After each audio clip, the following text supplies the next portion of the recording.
পূজা আমাকে সবসময় বলতে থাকে, আরে ভাই ভাত ভাত করো না তো, এত বাঙালি খাবার কি, সব জায়গায় কি বাঙালি খাবার পাবে?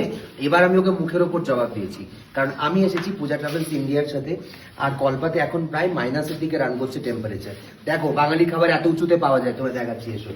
এখানে রয়েছে এই যে সাদা ভাত, এখানে রয়েছে হচ্ছে গরম গরম রুটি, এখানে রয়েছে হচ্ছে finger chips, potato finger chips, এখানে রয়েছে টমেটো দিয়ে মুগ ডাল, এখানে রয়েছে হচ্ছে ধোকার ডালনা, এখানে রয়েছে হচ্ছে পনির বাটার মশলা, এখানে রয়েছে স্যালাড, এখানে রয়েছে পাঁপড়, এখানে রয়েছে চাটনি।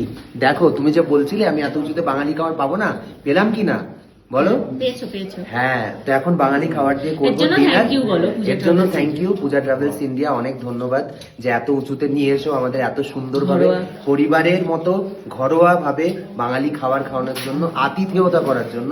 তাই আমরা সবসময় বলি no travel, only travel with Puja travels India. Phone number দেওয়া রয়েছে, যোগাযোগ করো আর ঝটপট তোমরাও ট্রিপ প্ল্যান করে ফেলো।